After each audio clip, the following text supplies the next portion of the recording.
Good morning mga kaprobinsya. Andito po tayo sa lugar namin sa bundok. Tingnan nyo po yung aming kapaligiran. Ayan po.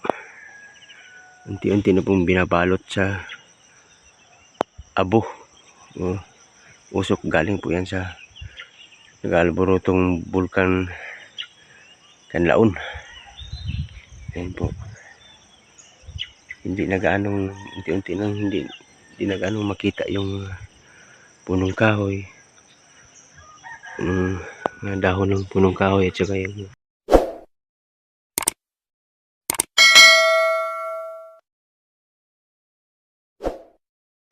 dahon ng mga saging dahil po sa abo na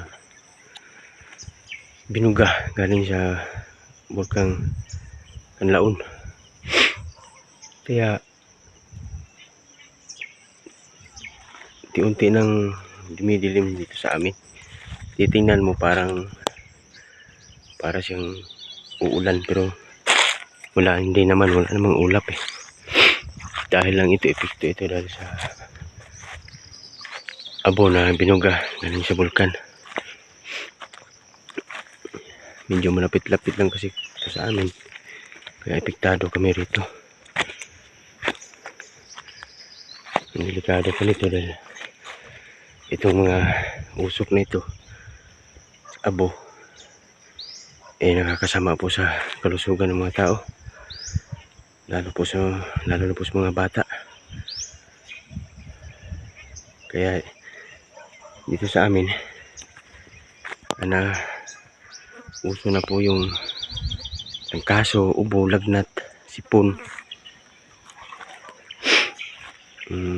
Tinuturing na dahilan dahil dyan sa pag-alboroto ng bulkang Kanlaon. Kaya ganito ang aming paligid. Medyo unti-unti din siyang nabalot ng mga abo na dinala ng hangin. Hindi lang to, sa susunod na mga araw mas lalala pa nito dahil ito umpisa pa lang ito eh. Sa sunod na mga araw mas lalong hindi na gaano makita yung mga yung mga puno ng kahoy, puno ng saging, at yung mga dahon nila. Talagang makikita mo sa mga dahon nila, mga puro abo na eh. Patuloy pa rin tayo magbibideo sa susunod ng mga araw, na-update kung anong lagay dito sa amin, lagay ng panahon. Yan. Doble pahirap pa to dahil hirap ng mga tao rito sa pera kasi wala nga trabaho ngayon. Medyo magdag pa itong pag-aalboroto ng bulkan, kaya mas lalong hirap yung mga tao rito.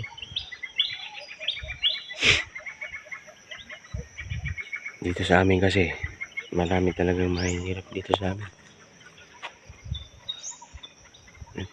Parang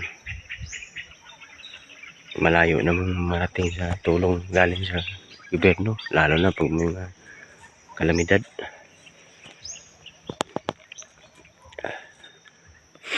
Yung mga tao rito kanya-kanyang diskarte na lang paano mabuhay, paano buhayin yung pamilya.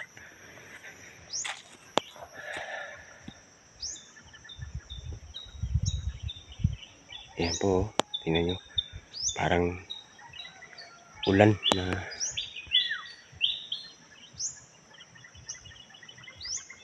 na napaka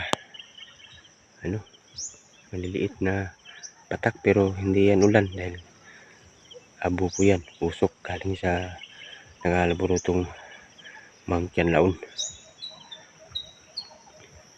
Hindi naman talagang sinasabing malapit dito sa amin yan, pero talagang epektado pa rin kami ito dahil nung nakaraan, kahit nung nakaraang pagsabog niyan, abot kami rito sa kanyang usok.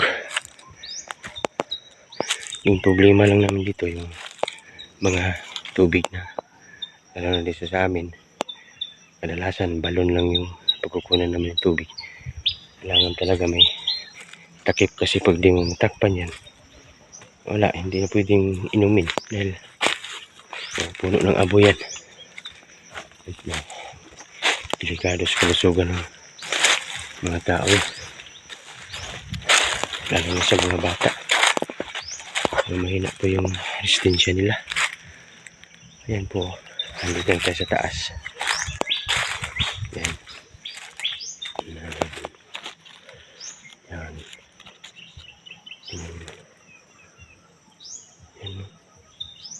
Ayan po yung bahay kubo namin. Tingnan nyo, yung bahay kubo namin. Ayan. Ayan, ganyan pong paligid sa amin. Ayan. Hindi mo gaano maninag yung paligid namin dahil parang puti. Tingnan. Dahil po yun sa abo. Ayan.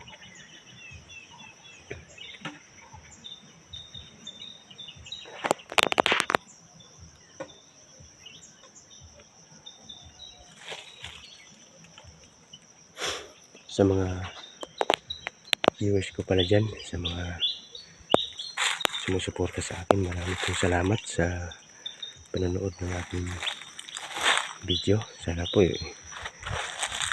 suportahan nyo pa rin ako. Lahat ng video ko, sana po manonood po kayo. At sa mga hindi pa po nakapag-subscribe ng aking channel, pakisubscribe po, Just Buhay Probinsya TV, at pakipollow na rin po ng aking YouTube page, ay Facebook page, sorry, Just Buhay Probinsya TV rin.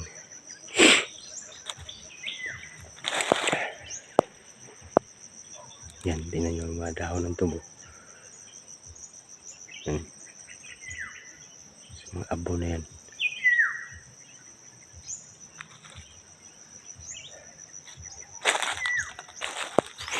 Hindi lang to, mas lalala pa to. Sa mga sunod na araw, lalo itong lumala. Dahil po yung pabor kasi sa, talagang maabot talaga kami dito sa abo na galing sa bulkan, dahil yung hangin po ay habagat. At yung kanlaon kasi nasa habagatan din dito kami sa lugar namin. Kaya pag dumaan yung hangin na habagat at papunta dito sa amin, tangay talaga yung abo na galing sa bulkan. Kaya di talaga kami makakaiwas dito.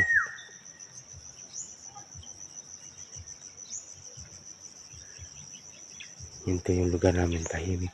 Wala kang ibang maririnig, hindi huni ng ibon. Yan.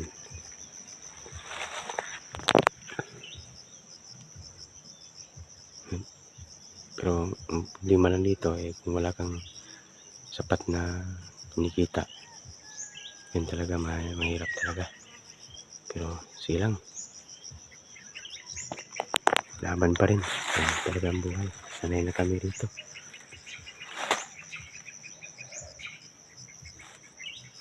Kahit paano, kung wala na talaga, meron namang kaming mga ibang paraan na hindi lang kami magutom. Meron kami salon dyan. Ayan o. Ayan o. Pwede nating putulin yan. Siyempre, natin lagain yan. Pantawid gutom. Buhay lang.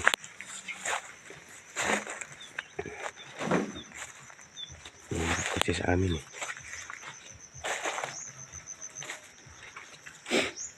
ayan po, marami na palang mga bunga yung mga saging namin. Ayan. Ayan. Kahit nabalot ng abo yan, pwede naman yung hugasan. Kasi may balat naman yung saging. Yan o. Ayan.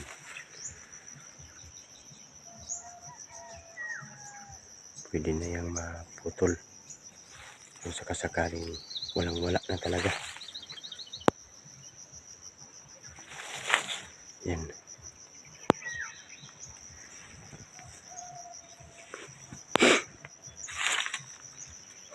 Kahit hindi pa tayo monetize, pero nagpapasalamat ako sa mga nag-subscribe sa aking channel. And kahit hindi tayo magkakilala, nagtiwala pa rin kayo sa akin at sumusuporta kayo sa akin. Maraming salamat talaga. Hanggang sa muli at sa sunod yung mga video, sana suportahan nyo pa rin ako. Hanggang dito lang aking video. Maraming salamat at ingat po tayo lahat. God bless.